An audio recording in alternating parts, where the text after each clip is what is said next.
Venu à Medjugorje parce que je sais que c'est difficile aujourd'hui de voyager et que donc vous avez réussi.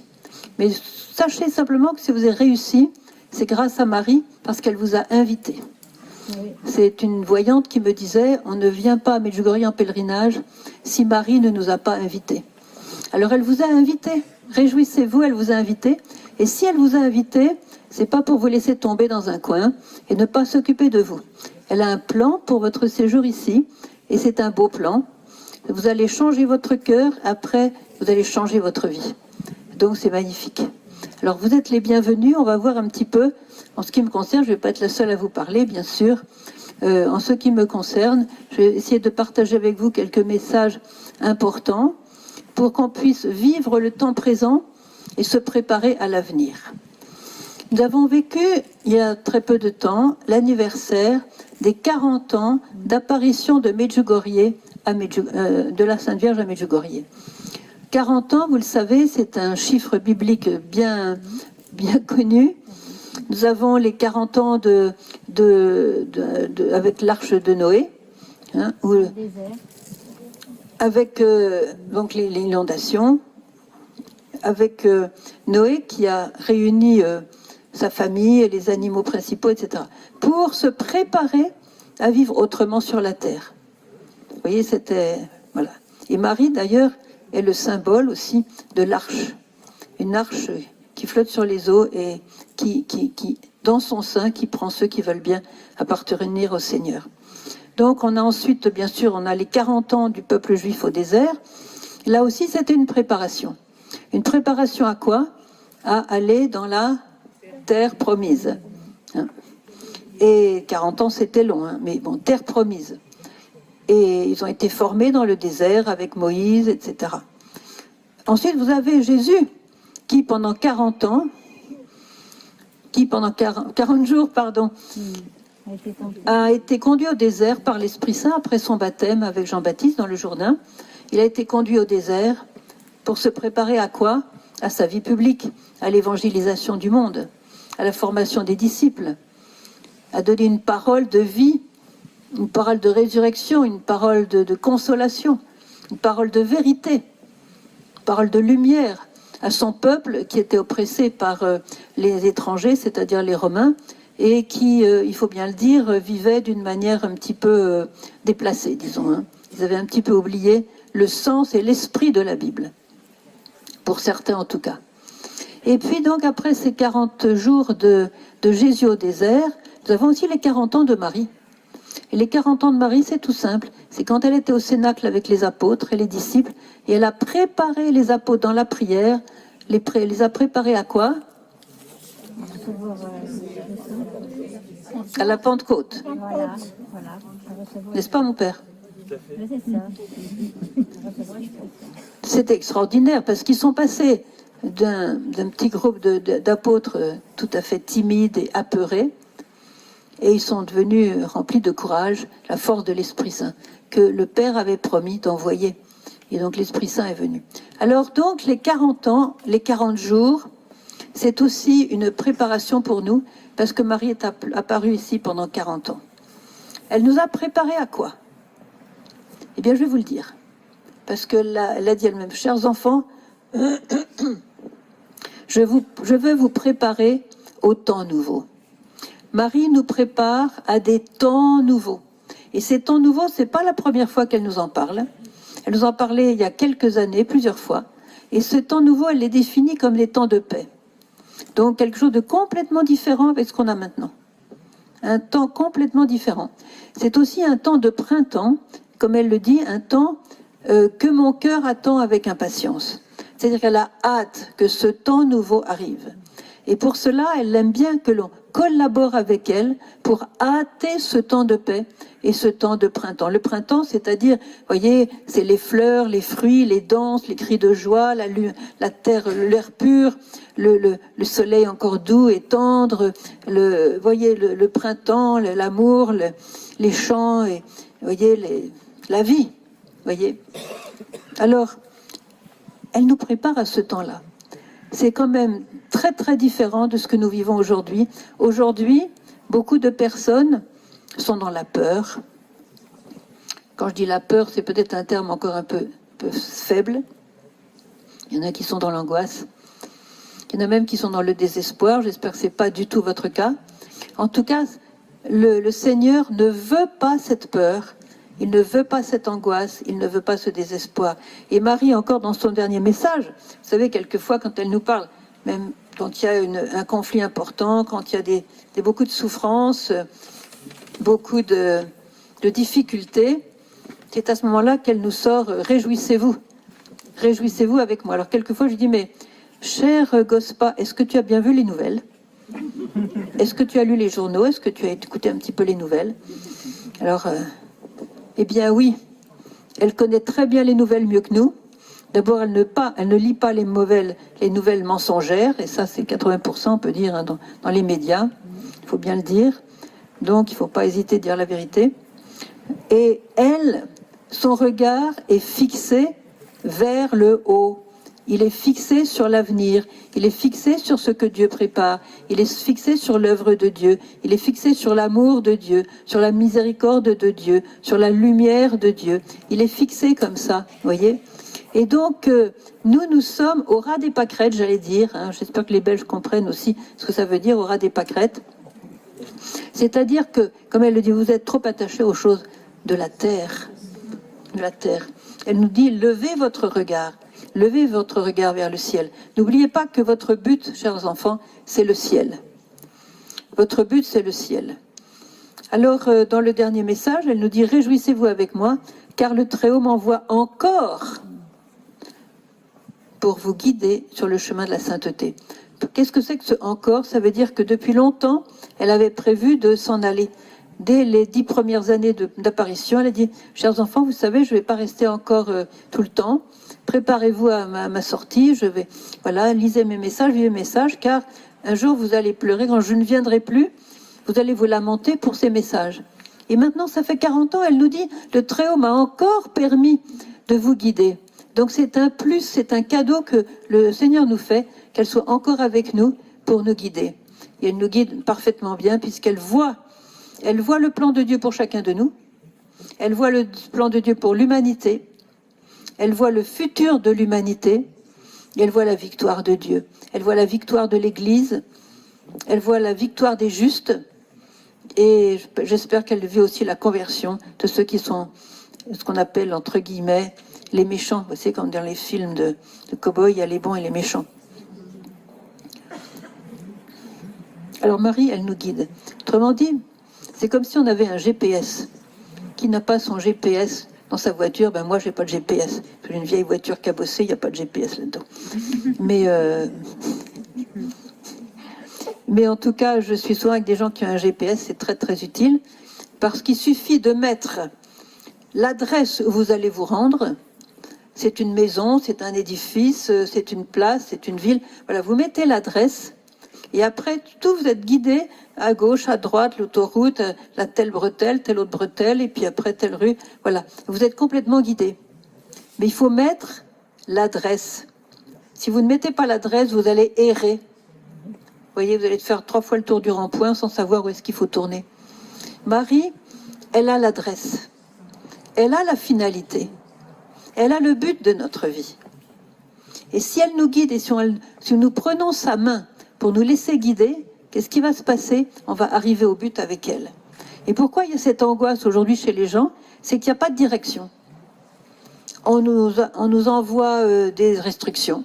On ne sait pas dans 2 mois s'il faudra encore rester bloqué à la maison ou pas. On ne sait pas si on pourra aller au restaurant ou pas. On ne sait pas au niveau sanitaire qu'est-ce qui va se passer. Enfin, on sait que c'est quand même difficile, ça c'est sûr. Voilà. Donc il y a quand même un gros point d'interrogation sur l'avenir, mais il n'y a pas de point d'interrogation pour elle. Elle sait, elle connaît. Et elle connaît le devenir de chacun de nous. Parce que quand Dieu nous a créés, à son image et à sa ressemblance, il a eu un rêve sur nous. Et son rêve, c'est que chacun de nous devienne un saint et soit avec lui pour l'éternité dans le ciel. Et dans le dernier message, alors que les médias nous assomment avec les mauvaises nouvelles, elle trouve le moyen de nous parler du ciel. Il y a 3-4 fois le mot ciel. Voyez le chemin de la sainteté. Réjouissez-vous avec moi etc., pour glorifier Dieu avec tous les saints. D'habitude, elle nous fait ce message des saints en octobre pour nous préparer à la fête de tous les saints. Cette fois-ci, c'est en septembre. Il y a certainement une réalité là-dedans. Ensuite, le ciel sera votre but et la joie commencera à régner dans votre cœur. Alors, qu'est-ce qui veut que la joie règne dans son cœur? Levez le doigt. Alors, comme d'habitude, il y a ceux qui font comme ça. Il y a ceux qui font comme ça. Il y a ceux qui font comme ça. Et il y a ceux qui font comme ça. Alors, je répète ma question. Est-ce que vous voulez que la joie commence à régner dans votre cœur? Répondez. Ah ben, ça fait quand même plaisir. Là, c'est quand même un peu mieux.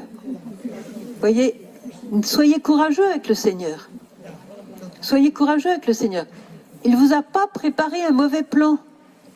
Il ne vous a pas préparé un mauvais plan et vous n'avez pas à avoir peur avec lui.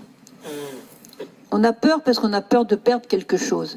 Mais comme on n'a rien, quand on n'a rien, on n'a pas peur de perdre parce qu'on n'a rien, il a tout pris. Alors le meilleur moyen de ne pas avoir peur, c'est de vous abandonner complètement dans ses mains. Hein, c'est lui le chemin, la vérité et la vie. Et la Vierge nous a vraiment enseigné tous ces temps-là, pendant ces 40 ans, de nous abandonner. Elle a même dit, ceux qui s'abandonnent complètement à moi, mon cœur, ne sentiront pas le passage entre cette vie et l'autre vie. Parce que dès cette terre, ils vont ressentir la joie déjà du ciel. Et on le voit, les saints. Regardez les saints, ils peuvent avoir toutes les épreuves du monde. Hein. Bon, on ne va pas vous citer certains saints, j'en connais. Même encore aujourd'hui, j'en connais. Eh bien, c'est pas l'épreuve qui les ébranle. Parce qu'ils ont tout donné. Et ça, c'est pas seulement pour les religieux ou ceux qui ont un col romain autour du cou. C'est pour chacun de nous, chaque chrétien. On a été consacrés. Ensuite, la Vierge nous parle de voilà, le ciel sera votre but et la joie commencera à régner dans votre cœur. Et puis, elle nous a donné à tous sa bénédiction maternelle. Voilà. Alors, mes chers frères et sœurs, je voudrais vous dire quand même un petit peu sur Fatima, parce que à Fatima, vous qui cherchez toujours des prophéties, alors est-ce que les secrets vont bientôt se révéler? Est-ce que c'est pour demain? Est-ce qu'il faut accumuler de la nourriture? Est-ce qu'il faut changer de maison? Est-ce qu'il faut vendre sa voiture? Est-ce qu'il faut vider ce qu'on a en banque? Est-ce que Restez tranquille. Restez tranquille. C'est en vivant parfaitement l'aujourd'hui que Dieu vous donne maintenant que vous allez le mieux préparer votre avenir. Parce que si vous avez le regard fixé sur ce qui pourrait se passer, d'abord ça ne va pas se passer comme vous pensez, donc vous avez perdu votre temps à des pensées inutiles et vous avez raté la grâce d'aujourd'hui.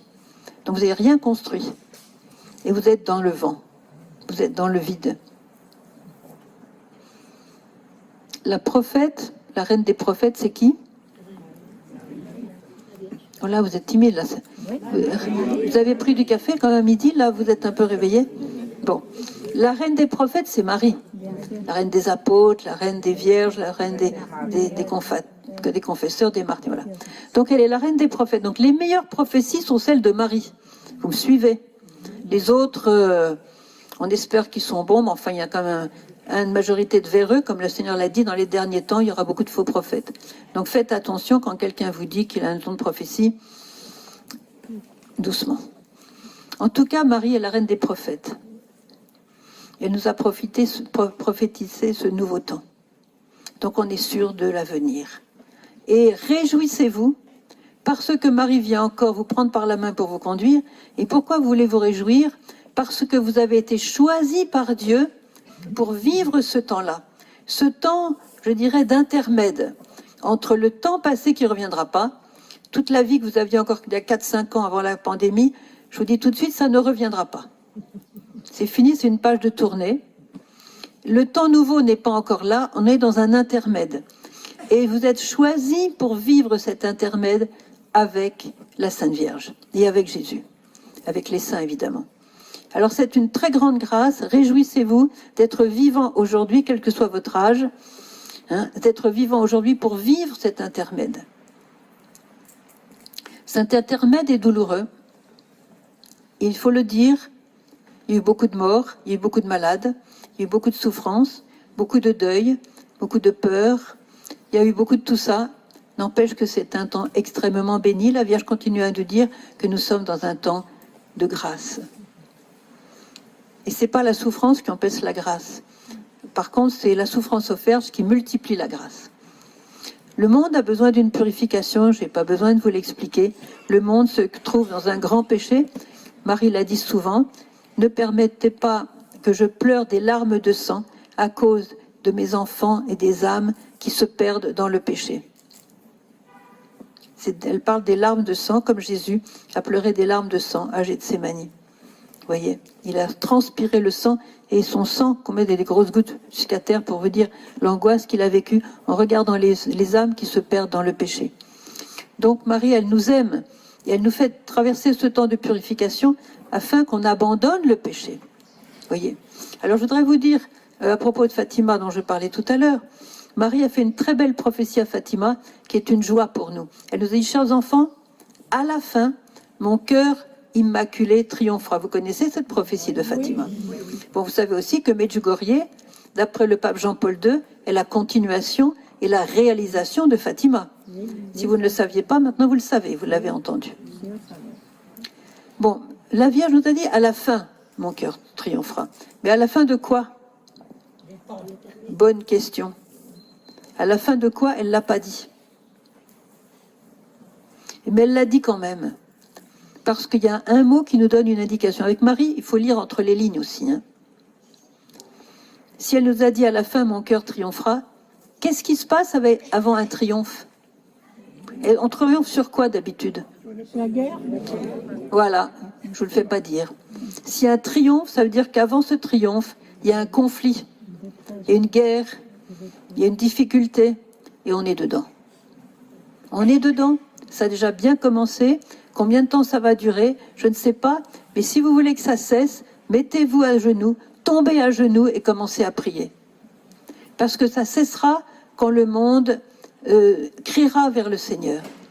Pour l'instant, on a trouvé des faux messies, des faux idoles, des faux. Alors on attend le salut, soit des politiciens, soit de l'économie, soit des choses matérielles, soit du vaccin, soit du changement des choses sanitaires, soit je ne sais pas quoi. Hein. Il n'y en a qu'un qui va nous sauver, mes chers frères et sœurs, c'est Jésus-Christ. On a balancé les crucifix des maisons, des écoles, des hôpitaux, et en faisant cela, on a retiré le sauveur de notre pays. La Belgique, c'est pareil. Alors, il faut faire revenir le Sauveur dans nos maisons. Reprenez vos crucifix, tant que c'est possible, et priez, tombez à genoux et commencez à prier. À la fin, mon cœur immaculé triomphera. Donc, c'est notre avenir. Je voudrais vous dire simplement qu'une fois, dans les premiers temps des apparitions, la Vierge a parlé du futur, de ce temps nouveau, justement. Elle a donné un détail très important qui va beaucoup vous réjouir et vous consoler. Elle a dit, chers enfants, quand tous les secrets de Medjugorje seront révélés, ce sera la fin du pouvoir de Satan. Elle l'a dit en 81 ou 82 par Myriana. Écoutez bien, ce sera la fin du pouvoir de Satan. Donc le mal. Vous voyez, celui qui nous tente, qui nous fait tomber, qui veut notre mort, celui qui organise très très très bien organisé notre destruction, mais ça aussi la Vierge l'a dit. Lisez les messages, hein. Vous allez prendre ce petit livre-là, hein, les messages, et vous allez voir que la Vierge nous a tout expliqué en 40 ans. Donc il y en a un qui veut nous détruire et un qui veut nous sauver. Donc on a un choix à faire. Voilà.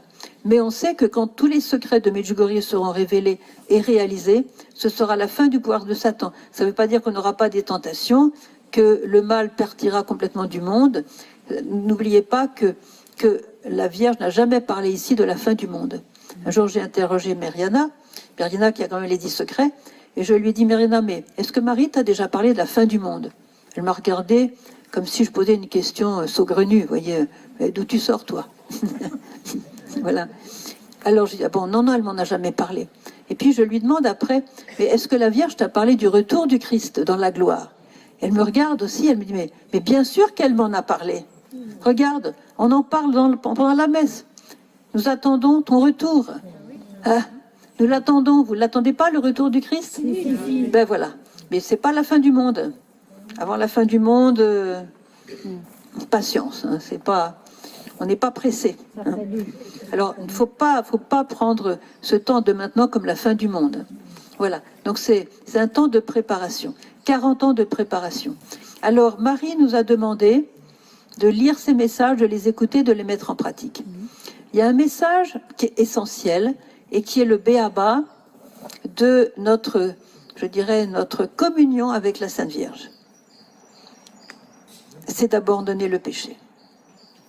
C'est d'abandonner le péché. Je pense que certains d'entre vous connaissent l'histoire des tâches, mais comme certains ne la connaissent pas, je vais la répéter. Je vais faire la version courte. Un jour, c'était en 81, dans l'été, Marie a invité les voyants à une apparition qui se trouvait dans un champ, un petit peu là-bas, voilà. Et elle a dit, ce jour-là, il y avait aussi les gens du village, enfin certains qui étaient présents, j'en connais certains qui étaient présents, et elle a dit, aujourd'hui exceptionnellement, tous ceux qui sont présents pourront venir me toucher. Alors les voyants ont dit, mais ils ne peuvent pas te toucher puisque tu ne te vois pas. Alors elle a dit, si, amenez-les-moi vous-même, prenez-les un par un, et ils vont venir me toucher. Est-ce que ça vous ferait plaisir de venir toucher la Sainte Vierge? Oui. Il faudra attendre un petit peu encore. Peut-être pas pour demain. On ne sait jamais, mais peut-être pas pour demain. Donc ils ont tous touché la Sainte Vierge. Alors ce qui était extraordinaire, c'est que tous ont été bénis, mais de façon différente. Ils ont tous reçu quelque chose de très fort dans leur cœur. Mais voilà que, au bout d'un certain temps, les voyants se sont aperçus que des taches étaient apparues sur le vêtement de la Sainte Vierge. Alors ils ont crié, ils ont pleuré. Ils ont pleuré en disant, gosse pas, Notre-Dame, qu'est-ce qui se passe que ta robe est devenue toute sale? Écoutez bien la réponse de la Sainte Vierge. Ce sont les péchés de ceux qui me touchent. C'est clair. Ce sont les péchés de ceux qui me touchent. Ils ont crié, ne touchez plus la Sainte Vierge, vous mettez des taches. Attention, c'était des péchés non confessés et non repentis. Si vous me suivez. Des péchés non confessés et dont on ne s'était pas repenti. Les autres ne font aucune tâche. Ils sont effacés par le Seigneur, lavés dans le sang du Christ, dans la confession. Alors, donc, ils sont tous partis le lendemain se confesser, vous pouvez compter sur eux. Et à ce moment-là, la Vierge a donné un très beau message qui a complètement changé la vie de Medjugorje. La Vierge a dit, chers enfants, je vous invite à purifier vos cœurs du péché. Car avec le péché, personne ne peut être heureux. Avec le péché, personne ne peut avoir la paix, la vraie paix, évidemment, de Dieu. Avec le péché, voilà, on ne peut pas avoir vraiment la paix. C'est pourquoi, chers enfants, je vous invite, quand elle nous dit « je vous invite », c'est une manière très maternelle de dire « ça serait bien que », voyez, je vous invite à une confession mensuelle, c'est-à-dire minimum une fois par mois. Minimum une fois par mois. Il faut bien donner un peu de travail au prêtre. Hein. Voilà. Alors, voilà. Donc minimum une fois par mois, car, dit-elle, écoutez bien, il n'y a personne au monde qui n'aurait pas besoin d'une confession mensuelle. La confession mensuelle sera un remède pour l'Église d'Occident. Et comme l'Église d'Occident est malade, comme la Vierge l'a dit elle-même, quand Visca était en Israël, elle a eu une apparition à Jérusalem, et dans Jérusalem, la Vierge a dit « le cœur de l'Église est malade ». Et il y a 8 ans de ça. Donc comme le cœur de l'Église est malade, c'est notre confession sincère, avec le cœur, si possible mensuelle, ou même plus que mensuelle, qui va changer le cours de l'histoire de l'Église. Parce qu'on est prompt à critiquer l'Église et les membres de l'Église, mais est-ce qu'on est prompt à donner sa vie pour l'épouse du Christ, qui est l'Église? Voyez. Donc confession mensuelle. Et elle a donné un très bon moyen de faire une bonne confession avec le cœur. Je dis, chers enfants, mettez-vous devant la croix de mon fils Jésus. Adorez mon fils sur la croix, adorez-le longuement, adorez-le avec le cœur. Parce que quand vous êtes devant le crucifix, voyez, le vendredi, tous les vendredis, ici à la paroisse, on fait la vénération de la croix. Mais c'est bien de le faire tous les jours. J'espère que vous avez tous un crucifix dans votre maison. Bon, c'est bien. Ceux qui n'en ont pas et qui n'ont rien dit, vous pouvez en acheter, il y en a des très beaux maintenant, ici dans le village. Ça vaut la peine de mettre le prix. de voir un beau crucifix et de regarder Jésus tous les jours. Donc quand vous regardez Jésus sur la croix, vous le voyez couronné d'épines. Vous voyez ses yeux, son nez, tout son visage complètement tuméfié, le sang, les crachats, la boue, les larmes, sans compter son manteau déchiré, voilà. C'est une vision qui va susciter dans votre cœur la compassion. C'est pour ça qu'elle dit longuement, regardez-le longuement. Il ne s'agit pas de dire oui, bonjour Jésus, ça va, allez hop, s'occuper d'autre chose. Regardez-le longuement et avec le cœur. Je ne dis pas mettez-vous à sa place. Il n'y a que Marie qui s'est vraiment mis à sa place. Mais déjà, prenez le temps de le regarder. Et quand vous le regardez, cette compassion vient dans votre cœur. Vous dites, ah là là, mais qu'est-ce qu'il a souffert? Et avec cette compassion qui naît dans votre cœur, vous allez susciter aussi dans votre cœur, vous allez voir naître dans votre cœur le repentir de vos péchés et la haine du péché que vous avez commis. Parce que vous savez très bien que ce qui a cloué Jésus sur la croix, c'est pas tellement les clous, c'est son amour qui a été transpercé par notre manque d'amour et nos péchés. C'est l'amour qui a fait le plus souffrir Jésus sur la croix. Un amour rejeté, bafoué, transpercé. Voyez? Alors en regardant Jésus, vous allez ressentir cette contrition de vos péchés. Et là, par amour pour Jésus, vous allez faire une bonne confession avec le cœur. Peut-être que vous l'avez déjà faite en arrivant à Medjugorje, c'est bien. Peut-être vous pouvez la refaire, vraiment cette fois-ci avec le cœur, et demander au Seigneur de vous donner la grâce d'abandonner vraiment le péché. Parce que Marie est très triste de voir que beaucoup de gens viennent à Medjugorje pour demander des guérisons, demander des grâces, mais en même temps ils vivent dans le péché, ils vivent dans l'adultère, ils vivent dans le blasphème, ils vivent pas le dimanche, ils ne respectent pas le dimanche, ils s'habillent d'une manière provocante, regardez les 10 commandements de Dieu, hein, et vous verrez en quoi vous avez peut-être piétiné certains de ces commandements. Et là, il n'y a rien à faire. Si vous tenez à un péché, vous ne pouvez pas être avec le Seigneur. Vous gardez une porte ouverte pour que le malin puisse venir vous perturber dans votre cœur, vous enlever la paix, vous enlever la joie et vous rendre agressif, vous déprimer. Alors le Seigneur est tellement miséricordieux que Catherine de Sienne a été jusqu'à dire que quand un péché, on se repent d'un péché et qu'il est pardonné, le Seigneur le change en un parfum. Vous avez entendu? Votre péché est changé en un parfum si vous en repentez et que vous décidez de l'abandonner. Voyez, ça c'est l'extraordinaire miséricorde de Dieu. Voilà. Donc, voilà. Et pourquoi la Vierge nous demande-t-elle de nous confesser régulièrement? D'abord parce que ça va ressusciter nos prêtres qui ont bien besoin de changer de cap, puisqu'ils sont au chômage du confessionnal, les pauvres. Et ça, c'est très déprimant pour un prêtre d'être au chômage du confessionnal. Et le Padre Pio disait à un de mes amis qui était séminariste dans ce temps-là, bien sûr, il lui disait que ta vie de prêtre se passe entre le confessionnal et l'autel. C'est ça un prêtre. C'est ça un prêtre. Un autre Christ. Voyez ? Il faut prier pour qu'on ait de saints prêtres et que les prêtres que nous avons actuellement, pas les critiquer, mais prier pour qu'ils deviennent de saints prêtres. Parce que dans chaque prêtre, Jésus habite d'une manière très particulière, très intime, et chaque prêtre est invité à devenir un saint prêtre, parce qu'un saint prêtre attire des milliers d'âmes au Seigneur. Et un prêtre qui quitte le sacerdoce, je ne dirai rien là-dessus, mais c'est une belle victoire de Satan. Oui. Satan a horreur du sacerdoce. Parce que un prêtre lui vole les âmes. Vous voyez, le curé d'Ars a volé plein d'âmes. C'est pour ça qu'un jour, le curé d'Ars, Satan est venu une nuit pour essayer de lui brûler son lit. Enfin, il a eu une sorte comme ça. Et Satan a dit au curé d'Ars, si j'en trouvais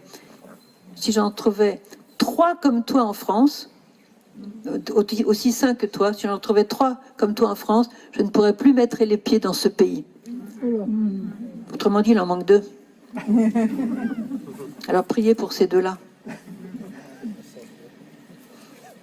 Vous êtes plus que 2. Vous êtes plus que 2 aujourd'hui. Mais c'est vrai, hein, c'est vrai.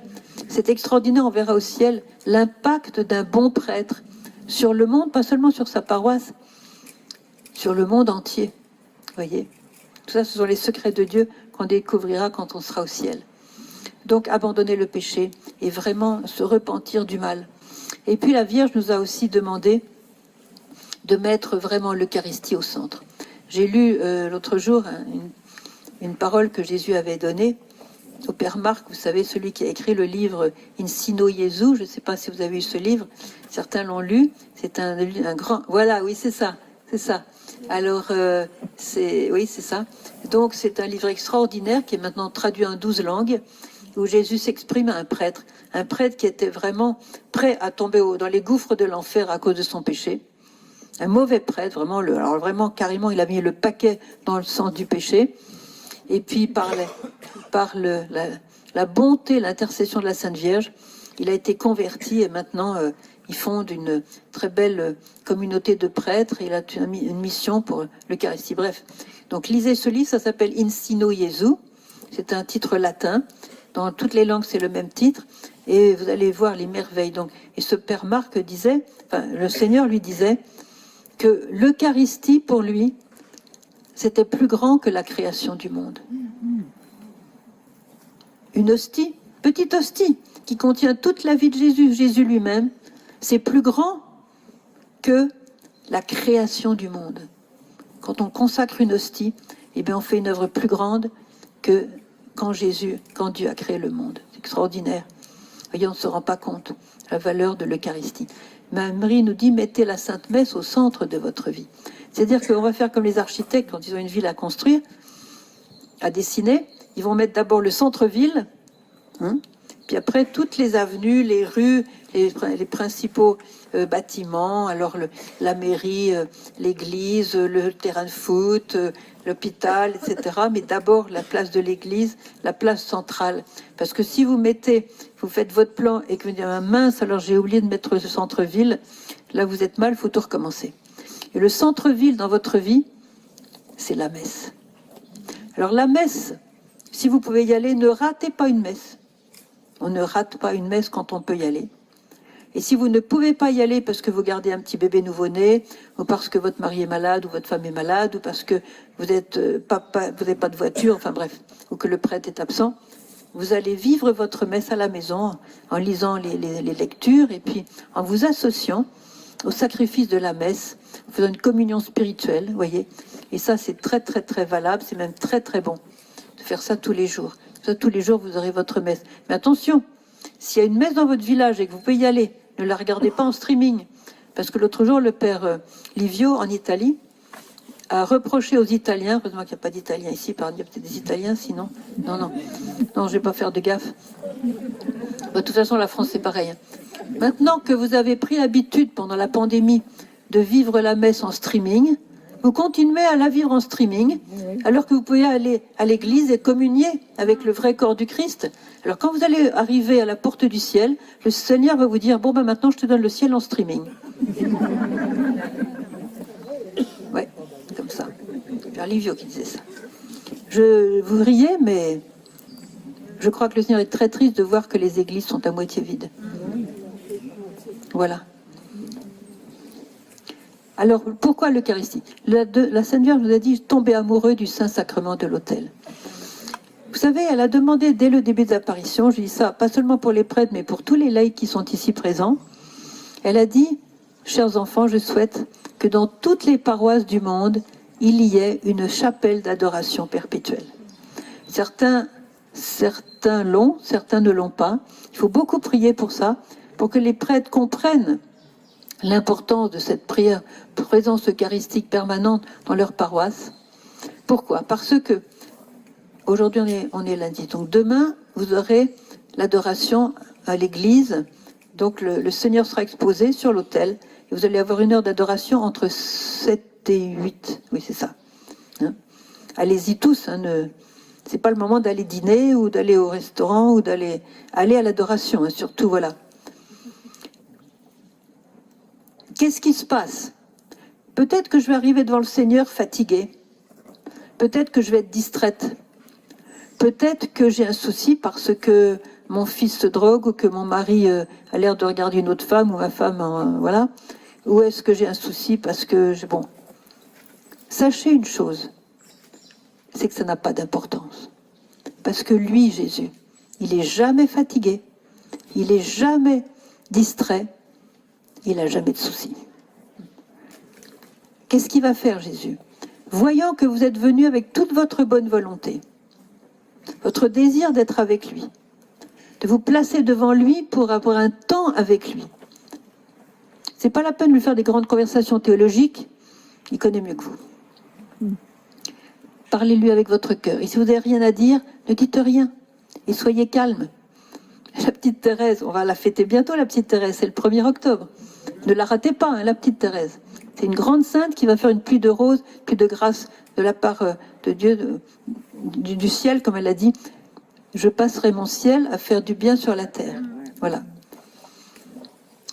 Je disais ça. Ah oui, la petite Thérèse, un jour, elle était comme ça, devant le Seigneur, et elle disait au Seigneur, « Seigneur, ben, tu vois, aujourd'hui, j'ai rien à te dire. Et je vois que toi-même, tu n'as rien à me dire. Eh bien, ce rien, je te le donne. » Voyez, la pirouette de l'amour. S'il n'y a rien, on donne ce rien. S'il y a la fatigue, on donne la fatigue. S'il y a le souci, on donne le souci. S'il y a le vide, on donne le vide. Et vous me suivez, il y a toujours quelque chose à donner au Seigneur. C'est la petite Élisabeth de la Trinité. Elle communie, elle sentait rien du tout. En plus, elle était malade. Elle disait au Seigneur, « Seigneur, je ne sens absolument pas ta présence. Mais je me réjouis beaucoup parce que toi, tu es heureux d'être dans mon cœur et cela me suffit. » Voyez les saints, voyez la pirouette de l'amour. Il y a toujours un moyen d'exprimer son amour au Seigneur. En tout cas, l'adoration, c'est très facile. On se met devant lui, comme disait le paroissien du curé d'Ars, « Je l'avise et il m'avise ». C'est un échange de regards, un échange de regards. Et le regard du Christ. Pensez au regard du Christ sur Saint-Pierre, quand Saint-Pierre a renié, c'était pas de la critique, c'était pas de la condamnation.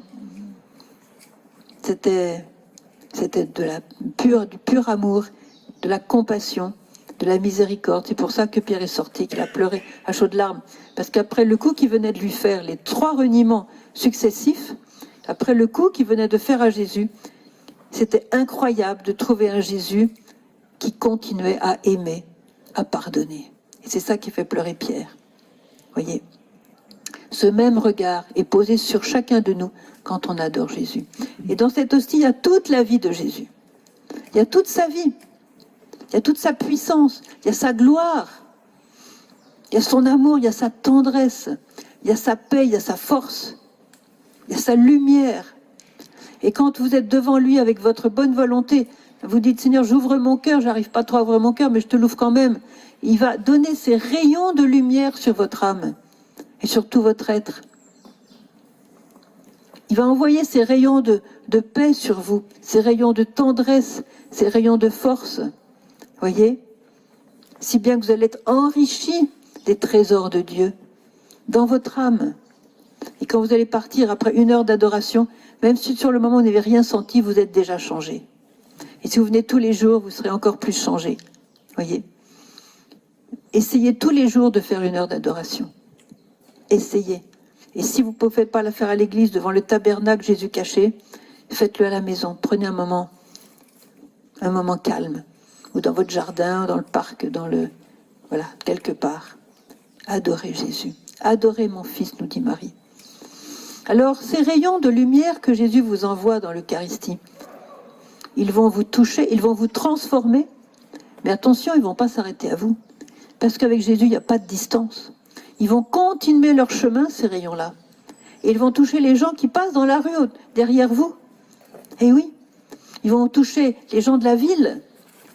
Ils vont toucher les gens des autres villes de votre région. Peut-être même des gens qui passent en Chine, à Shanghai, à Buenos Aires, à Paris. Ou enfin, toutes les villes, voilà. Toutes les villes du monde. Parce qu'un homme qui adore, c'est le monde entier qui s'élève. voyez? Et alors les gens qui passent dans la rue derrière ou dans d'autres villes, peut-être que parmi eux, il y a un bouddhiste, un sataniste, un musulman, un rien du tout, un orthodoxe, un qui a le cœur vide, un qui veut se suicider, un qui est en train de pleurer, un autre qui fait une bêtise, un autre qui a des mauvais plans dans la tête. Il y a de tout dans les rues, voyez? Il y en a beaucoup qui vivent dans l'adultère, par exemple. Ça, c'est classique, puisque l'adultère est recommandé aujourd'hui. Si tu n'es pas dans l'adultère, voilà. Et bien, au moins, voilà. Il faut te soigner, quoi. C'est ça. Oui. Enfin, selon le monde. Alors, Jésus va toucher tous ces gens-là, avec ses rayons de lumière. Et au lieu d'être dans l'obscurité des consciences, qui est le grand mal d'aujourd'hui, l'obscurité des consciences, on va avoir la lumière dans la conscience. Je vais vous donner un exemple qui est très probant, c'est celui de la ville de Trieste en Italie. Trieste, en l'an 2000, avait le nombre le plus élevé de suicides de toute l'Italie. C'était une vraie épidémie. Et puis, un de nos amis, le père Cousteau, a décidé de créer dans le centre de la ville justement une chapelle d'adoration perpétuelle. Il faut 300 personnes, au moins, pour qu'à chaque heure du jour et de la nuit, on se succède devant le Seigneur.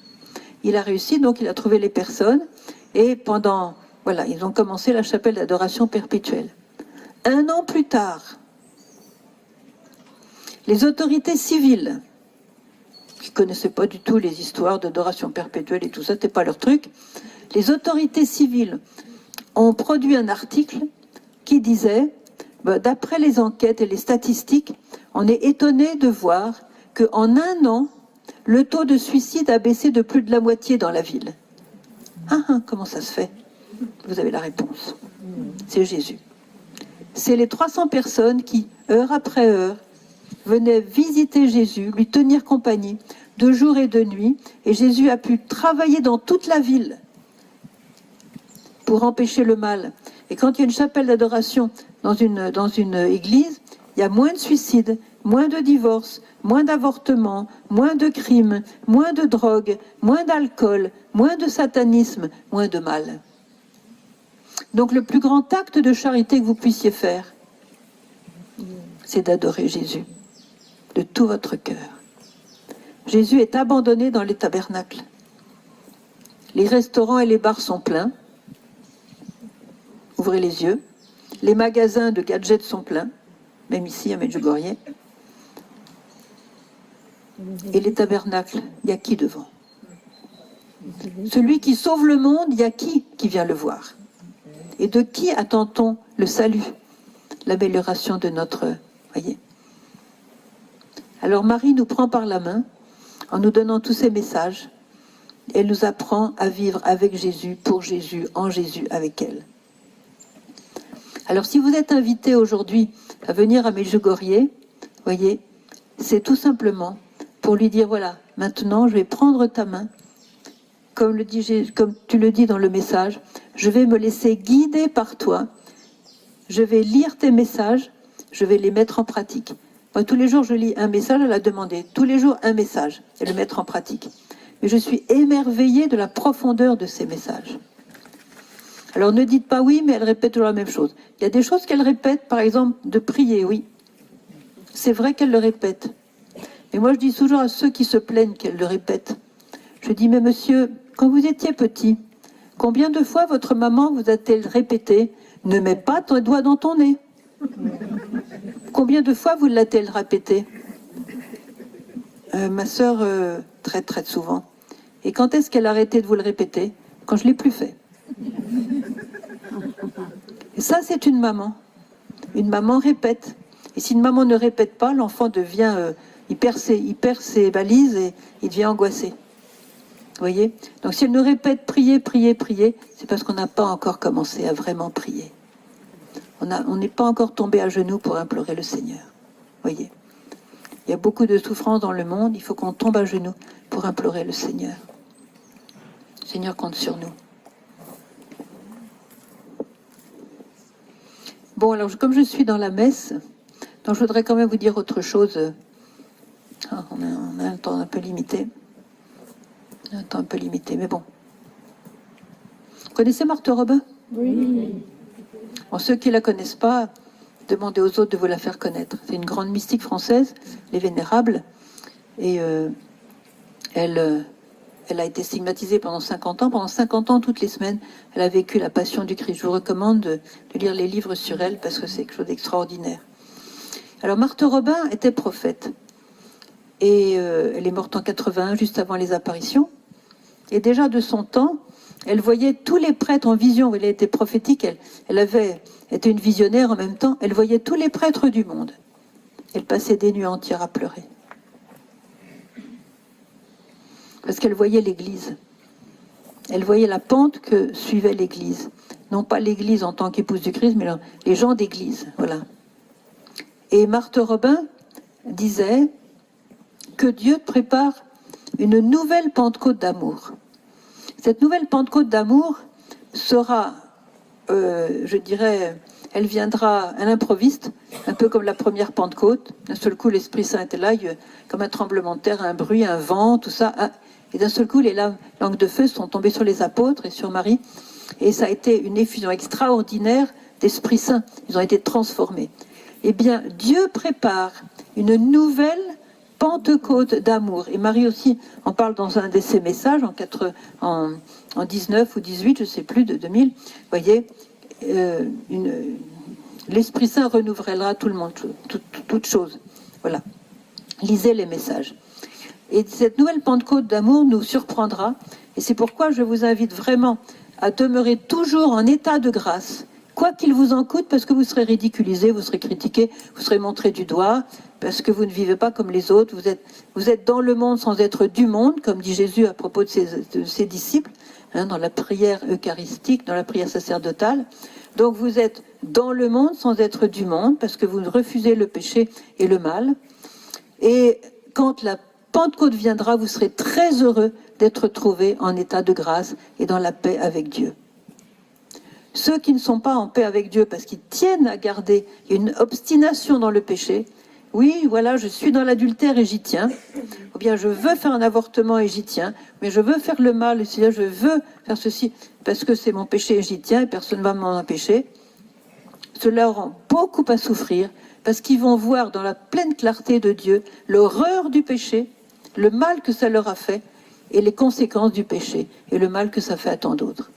C'est pour ça que Marie, constamment durant ces 40 ans, et d'ailleurs dès le 2e, 3e jour des apparitions, chers enfants, abandonnez le péché. Faites une bonne confession. C'est le béaba.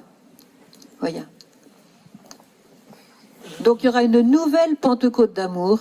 Quand est-ce qu'elle se passera, je ne sais pas. Elle sera peut-être concomitante avec le triomphe du cœur immaculé de Marie, avec la révélation des secrets. La révélation des secrets, c'est pas la peine de gamberger là-dessus. Ils vont arriver, ces secrets, et comme les voyants ont déjà entre 45 et 50 ans, ça ne sera pas dans 200 ans. Mais ne gambergez pas si ce sera demain ou après-demain ou dans 3 mois. Il n'y a pas besoin de penser à ça. La Vierge nous dit, ne parlez pas des secrets, priez pour les secrets.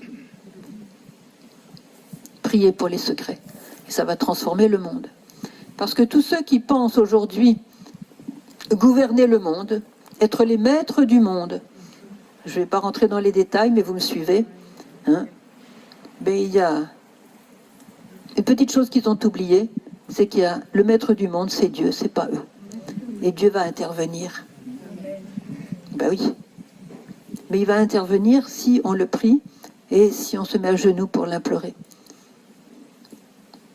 Alors la Vierge, pendant ces 40 ans, a formé beaucoup de petits groupes de prière dans le monde entier. Moi, j'en ai vu beaucoup. J'ai vu des saints dans le monde entier. C'est extraordinaire. Quand on voyage en mission, c'est extraordinaire de voir que Marie a formé des saints dans tous les pays. Il y a des petits groupes de... Vous voyez, et Marthe Robin disait, à propos de l'Église, je reviens à elle, elle disait donc qu'il y aurait une nouvelle Pentecôte d'amour, mais avant, il y aurait ce temps d'épreuve.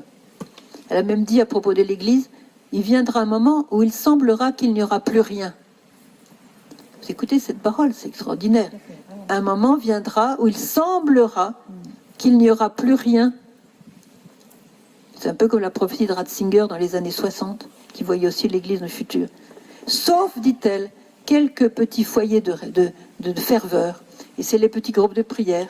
Une famille qui prie, un groupe de prière dans un immeuble, 2-3 personnes, jeunes, moyennant jeunes, âgées, dans un bureau, au lieu d'aller à l'heure du repas, on prend 10 minutes dans un coin, on prie, voyez. Des petits foyers de ferveur. Et c'est ça, chers frères et sœurs, sur lequel Marie compte. Un peu comme dans la Bible, vous avez lu la Bible, le Seigneur parlait toujours du petit reste d'Israël. Quand toute la pâte était dans le péché, dans l'idolâtrie, il y avait toujours le petit reste d'Israël. Pas nombreux, mais fervents, fidèles à Dieu et persécutés.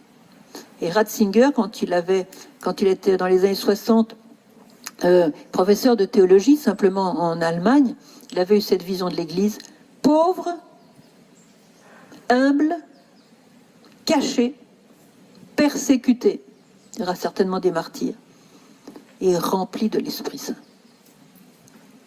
Je ne dis pas que c'est le temps de catacombes, mais je ne sais pas, je ne suis pas prophète. Mais je sais que l'Église va perdre beaucoup de ses biens, c'est lui-même le dit, beaucoup de ses biens, beaucoup de ses avantages, de ses faveurs, et puis on sera les derniers des derniers, mais en fait, il y aura le Saint-Esprit avec nous. Alors, je vous invite tous à dire à la Vierge Marie dans la journée que vous voulez faire partie de ce petit reste que Dieu prépare et que Marie a formé pendant 40 ans. Parce que ce qu'elle a formé pendant 40 ans, c'est pas un nouvel ordre religieux, c'est pas une nouvelle spiritualité, elle n'a rien inventé, c'est tout dans l'évangile de ce qu'elle nous dit. Elle répète ce qu'elle a entendu de son fils, voyez, ce que l'Église nous enseigne dans son magistère, elle le répète, voyez. Mais elle a formé ce petit groupe pour être fidèle à ça, au milieu d'un monde qui a perdu Dieu, et comme elle le dit elle-même, où tout s'écroule. Elle le dit elle-même, chers enfants, tout s'écroule.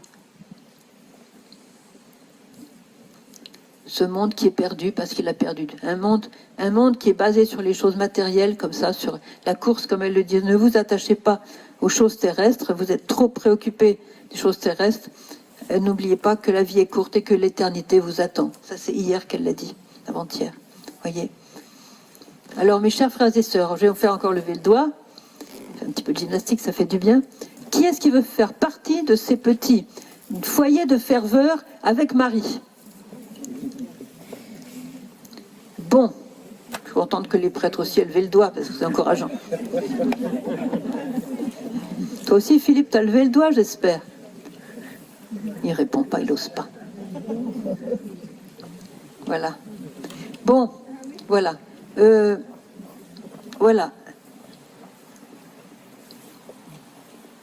Donc, vous voyez ces deux étapes, l'écroulement d'une société qui n'a pas d'avenir parce qu'on a balancé Dieu hors de nos frontières, donc cet écroulement d'un certain côté, et cette renaissance que Marie prépare avec le Seigneur. N'oubliez pas que, comme le dit Grignon de Montfort, si Marie nous a donné Jésus par sa naissance,